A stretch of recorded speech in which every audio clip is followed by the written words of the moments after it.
那21位下属的生死是全在国父殿下一念之间。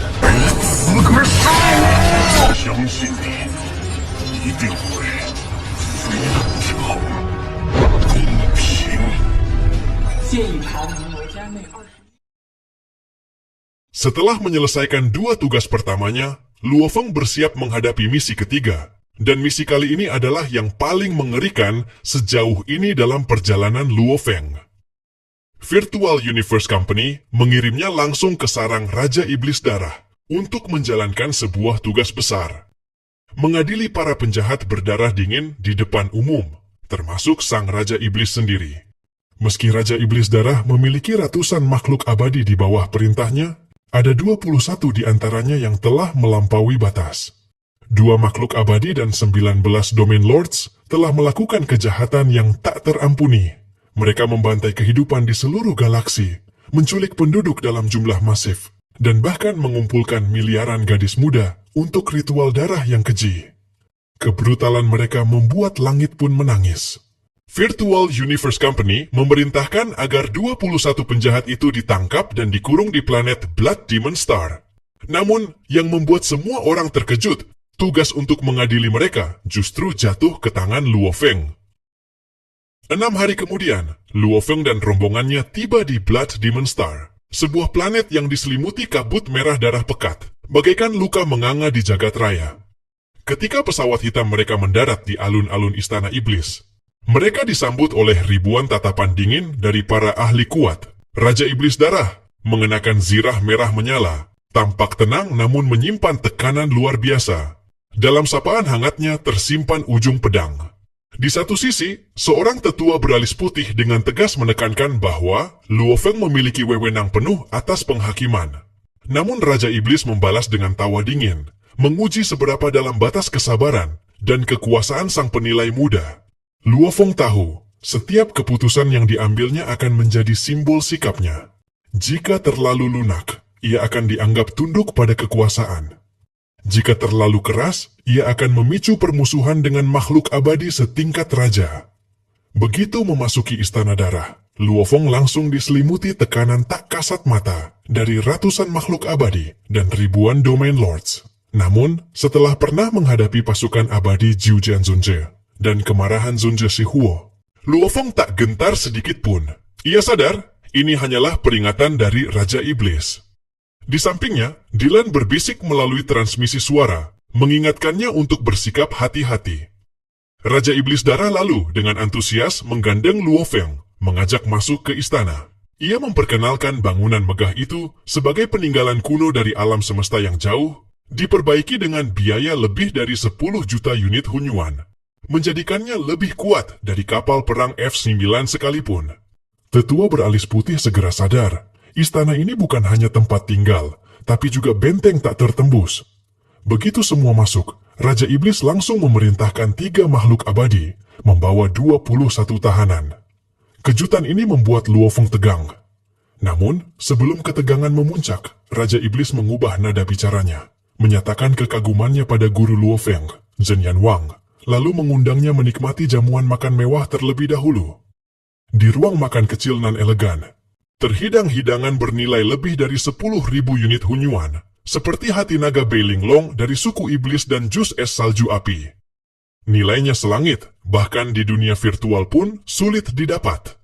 Raja Iblis tertawa lepas dan berkata bahwa ini hanyalah tanda kegembiraan menyambut Luo Feng. Tapi Luo Feng dan Dylan tahu, ini bukan sekadar jamuan. Ini adalah suap yang dibungkus keramahan, agar Luo Feng tak tega menghukum 2 makhluk abadi yang hendak diselamatkan sang raja. Sayangnya, beberapa tetua seperti si alis putih malah menikmati makanan itu dengan lahap, memuji tanpa ragu, membuat Luo Feng gusar. Di tengah tekanan dari Raja Iblis, Luo Feng hanya mencicipi sedikit, lalu berhenti makan dengan dalih fokus pada tugas. Tiba-tiba, suara gaduh terdengar dari luar ruang makan. 21 penjahat dibelenggu rantai khusus digiring masuk. 2 makhluk abadi di antaranya terikat rantai yang diukir dengan segel dan pola hukum alam. Begitu melihat Raja Iblis, mereka langsung berlutut, memohon ampun, sadar bahwa ajal sudah di depan mata. Raja Iblis berpura-pura marah, lalu menyerahkan keputusan sepenuhnya kepada Luo Feng. Kedua makhluk abadi itu pun langsung berbalik memohon belas kasih dari Luo Feng. Ia pun menyadari, Raja Iblis tak peduli pada 19 Domain Lords, tapi bertekad menyelamatkan dua makhluk abadi itu. Raja Iblis lalu mendekati mereka, berpura-pura bersedih, lalu kembali ke ruang makan, dan membisikkan pada Luo Feng agar memberi keduanya kesempatan hidup, selama masih dalam batas aturan perusahaan. Udara mendadak menjadi berat, sorot mata Luo Feng tajam, seperti pedang es, tertuju pada 21 penjahat. Amarah membakar di dalam dirinya. Kejahatan mereka tak hanya melampaui batas yang ditetapkan 5 kekuatan besar semesta, tapi mungkin juga hanya secuil dari semua kejahatan yang mereka lakukan. Dengan suara membahana, Luo Feng menyebut satu nama, Ok Fei. Nama itu menggelegar, menggema di seluruh ruang makan. Pria berambut pirang emas itu, yang kini berlutut dan gemetar, memandang penuh ketakutan. Ia ingin memohon, tapi kata-katanya tersangkut di tenggorokan. Luo Feng mengingat dengan jelas bagaimana Ok Fei mengorbankan miliaran gadis muda demi ritual iblis, menciptakan lautan darah, dan mengabaikan jeritan putus asa kehidupan. Vonis, hukuman mati. Begitu suara itu jatuh, sebuah ledakan menggema. Tetua beralis putih yang sebelumnya duduk santai, berubah menjadi kilat dan melesat ke depan. Dengan satu pukulan berisi kekuatan abadi, ia menghancurkan tubuh Ok Fei menjadi daging cincang. Dunia dalam tubuh Ok Fei hancur, dan hidupnya pun tamat. Tetua itu dengan tenang menjelaskan pada para makhluk abadi dan Domain Lords yang marah bahwa ini adalah perintah langsung dari Virtual Universe Company. Siapapun yang divonis mati oleh Luo Feng akan langsung dieksekusi olehnya. Meski kesal, para hadirin tak bisa berkata apa-apa. Nama perusahaan itu terlalu berat untuk ditentang. Raja Iblis tetap tenang, lalu menegaskan bahwa hidup dan mati 21 penjahat itu sepenuhnya berada di tangan Luo Feng. Mendapat restu itu, Luo Feng melanjutkan. Tatapannya kini tertuju pada seorang Domain Lord kurus dengan wajah penuh bulu. Koski. Tubuhnya gemetar, tatapannya memohon. Namun, Luo Feng tetap dingin. Hukuman mati. Hampir bersamaan, sang tetua kembali mengayunkan tangan. Koski pun hancur tak bersisa. Satu persatu, Luo Feng terus menyebut nama, dan satu persatu para penjahat dihukum mati. Mayat mereka menumpuk, bersama peninggalan seperti kapal luar angkasa dan artefak langka, membentuk bukit kecil di tengah ruang makan. 19 vonis mati. Ketegangan memuncak. Para makhluk abadi menatap marah. Para Domain Lords mengepalkan tangan, dan Raja Iblis mulai mengeluarkan hawa membunuh yang lebih pekat. Namun ia masih bertahan. Ia masih menunggu. Apakah Luo Feng berani menghakimi dua makhluk abadi yang tersisa? Kini hanya tinggal dua makhluk abadi, Yisuo dan Apu Lerade. Saat Luo Feng menyebut nama Yisuo, tatapan tajamnya seperti petir yang membelah langit. Kedua makhluk abadi itu telah lama menganggap diri mereka sebagai eksistensi di atas manusia. Mereka membantai, mempermainkan, dan memperbudak manusia tanpa ampun. Di tengah keheningan mencekam ruang perjamuan, suara Luo Feng menggema dengan tenang, namun membawa ketegasan mutlak. Aku memvonismu, hukuman mati. Begitu kata-kata itu jatuh, makhluk abadi Yisuo yang sebelumnya penuh percaya diri, tiba-tiba mendongak dengan sorot mata menggila. Tubuhnya berubah menjadi cahaya, melesat seperti kilat ke arah Luo Feng sambil meraung marah, menyatakan bahwa Luo Feng tidak pantas menjatuhkan vonis atas dirinya. Semua orang terkejut. Tetua beralis putih segera bereaksi, hendak mencegat, tapi... Boom! Sebuah telapak tangan berdarah raksasa muncul dari udara, menghantam Yisuo sebelum ia sempat mendekati Luo Feng. Dalam sekejap, tubuhnya hancur menjadi debu, bahkan jejak rohnya pun musnah sepenuhnya, mati tanpa tempat peristirahatan. Semua mata membelalak. Yang turun tangan adalah Raja Iblis Darah. Dengan wajah penuh kemarahan, Raja Iblis menghardik. Berani menyerang utusan Virtual Universe Company, kau pantas mati. Lalu, dengan suara yang dingin, ia menyuruh Luo Feng melanjutkan penghakiman pada yang terakhir, Apu Lerade, dan bahkan dengan nada sinis menekankan kata adil. Ruang makan berubah sunyi. Semua makhluk abadi, para Domain Lords, bahkan para pelayan, menahan napas. Aura pembunuh menyelimuti Raja Iblis. Satu kata yang salah saja bisa membuat semuanya meledak. Namun Luo Feng tetap berdiri tegak, tak terpengaruh oleh tekanan dahsyat di sekitarnya. Ia menatap Apulerade dan berkata dengan nada dingin, "Aku memvonismu, hukuman mati." Teriakan putus asa menggema. Apulerade meraung, tetapi sebelum sempat bergerak, tetua beralis putih sudah siap siaga. Dengan sabetan sabit raksasa yang dikelilingi angin tajam, tubuh Apulerade seketika terpotong menjadi ribuan bagian. Dalam putaran kekuatan abadi, rohnya pun dilenyapkan. Semua terdiam. Tak ada yang bersorak, tak ada yang tertawa. Para makhluk abadi menahan amarah. Para Domain Lords menggertakkan gigi. Raja Iblis Darah menatap Luo Feng dingin, lalu menghantam meja makan hingga hancur berkeping-keping. Dengan suara penuh ejekan, ia berkata, "Adil," katanya. "Adil, memang!" Kemudian tubuhnya berubah menjadi bayangan merah dan menghilang dari ruang makan tanpa sepatah kata lagi. Setelah memastikan tugasnya selesai, tetua beralis putih pun pamit dan pergi. Luo Feng bersama Dylan segera kembali ke pesawat Yinmo Xinghao, memasuki alam semesta gelap untuk meninggalkan planet itu. Di ruang kontrol kapal, Dylan dan Babata tak bisa menyembunyikan kekesalan mereka. Mereka mengeluh. Raja Iblis sudah begitu merendahkan diri, menjamu Luo Feng dengan hangat, menyiapkan hidangan mewah. Tapi semuanya dibalas Luo Feng dengan menghukum mati ke-21 penjahat itu tanpa ampun. Itu seperti menampar wajah Raja Iblis di depan umum. Tapi Luo Feng hanya tersenyum tipis. Ia tahu, sejak awal, ini adalah ujian dari Virtual Universe Company. Mereka sengaja menyeret Raja Iblis Darah dalam pusaran ini, dan menempatkan Luo Feng di tengah badai, untuk melihat bagaimana sikapnya saat berada di antara keadilan dan tekanan kekuasaan. Ia memilih untuk tidak tunduk, karena Luo Feng percaya, jika tak berani menghadapi bahaya, maka tak layak disebut kuat. Jika hidup hanya untuk menyenangkan semua orang, maka akhirnya akan kehilangan jati diri. Namun, Dylan masih khawatir. Ia mengingatkan Luo Feng bahwa saat ini, Luo Feng masih berada di tingkat Domain Lord dan memiliki perlindungan langsung. Tapi begitu ia melangkah ke tingkat World Lord, aturan akan berubah. Pengawal seperti Dylan tak lagi bisa ikut serta, dan saat itulah para musuh di balik bayangan, seperti Raja Iblis Darah, bisa saja membalas dendam secara diam-diam. Luo Feng menjawab dengan tenang, "Aku tahu."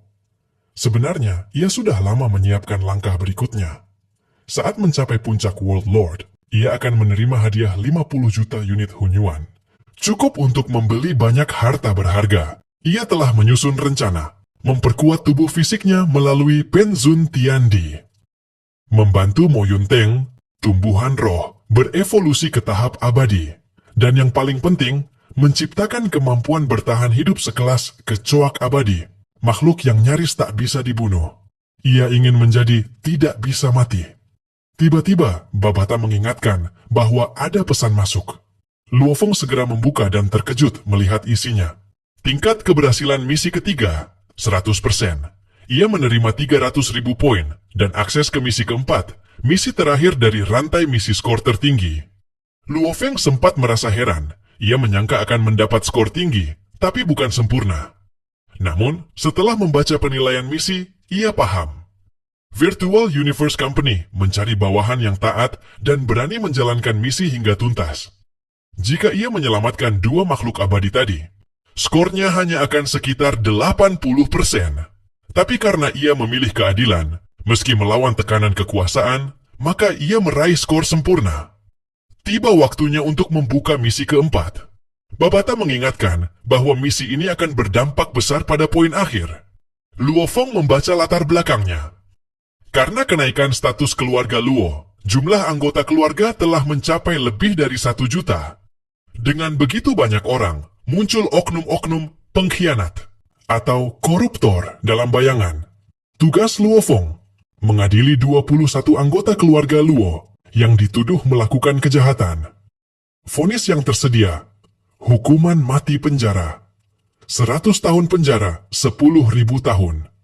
Tidak bersalah dan untuk vonis mati, ia harus melakukannya sendiri.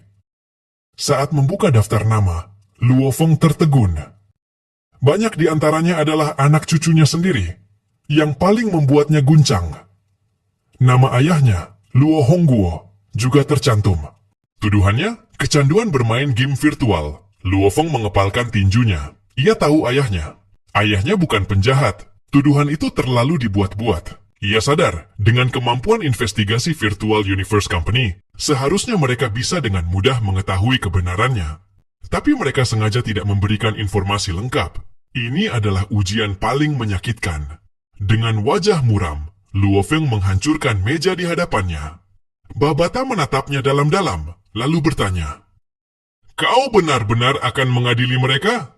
Mereka adalah darah dagingmu." Luo Feng terdiam matanya menatap daftar 21 nama keluarga Luo yang dituduh melakukan kejahatan. Setiap nama yang tertulis seperti pisau menusuk dadanya. Nama-nama yang ia kenal sejak kecil. Sepupu, cucu, bahkan cicitnya sendiri.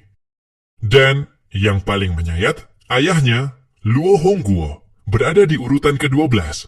Babata diam tak bicara. Ia tahu, ini bukan sekadar keputusan misi. Ini adalah pertarungan batin antara tanggung jawab sebagai pejuang keadilan dan ikatan darah sebagai anak dan kepala keluarga. Luo Feng perlahan menutup mata. Kenangan melintas dalam benaknya. Saat ayahnya menggendongnya kecil, saat mereka sekeluarga merayakan keberhasilan pertamanya menjadi pejuang. Dan ketika Luo Hongguo bangga memperkenalkan dirinya sebagai ayah Luo Feng.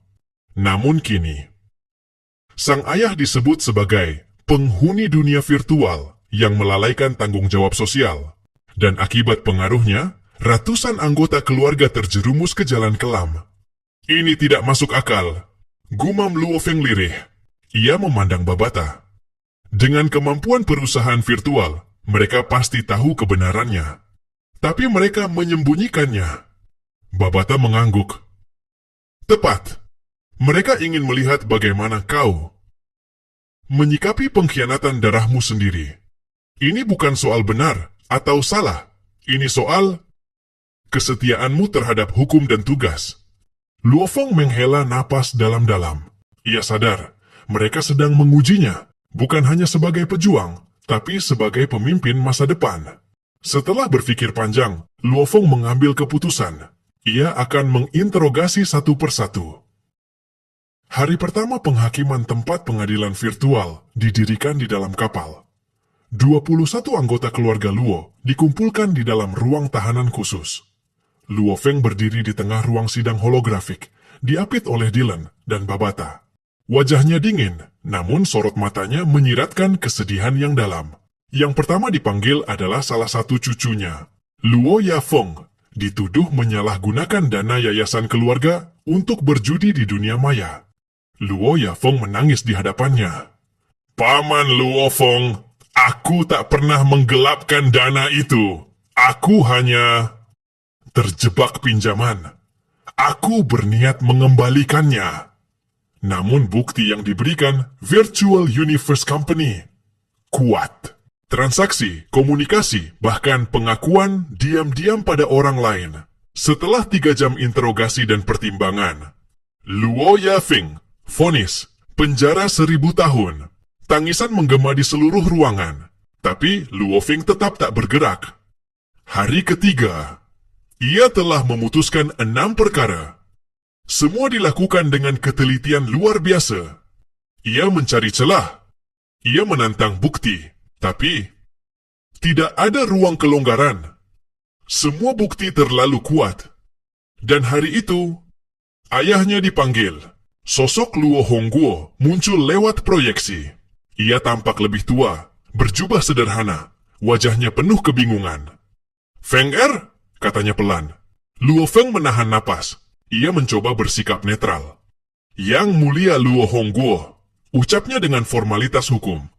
Anda dituduh membiarkan pengaruh dunia maya mencemari moral keluarga, menyebabkan 6 cabang keluarga terlibat pelanggaran berat. Apa pembelaan Anda? Sang ayah tersenyum samar. Ayah hanya... Kesepian, Feng Er? Kau terlalu sibuk. Semua pergi. Ayah cuma ingin dunia yang lebih menyenangkan. Kalau benar ada kesalahan, biar ayah tanggung semuanya. Luo Feng menggertakkan gigi. Tapi saat ia hendak bicara, Babata memberikan catatan tambahan rahasia. Catatan internal menunjukkan beberapa anak cabang menggunakan identitas Luo Hongguo untuk menghindari pemantauan. Sang ayah hanyalah pion yang tidak tahu-menahu. Luo Feng memejamkan mata, dan akhirnya, Luo Hongguo tidak bersalah. Ayahnya menatapnya lama. Terima kasih, anakku, katanya lirih sebelum proyeksi menghilang. Luo Feng berbalik. Ia berjalan ke belakang layar.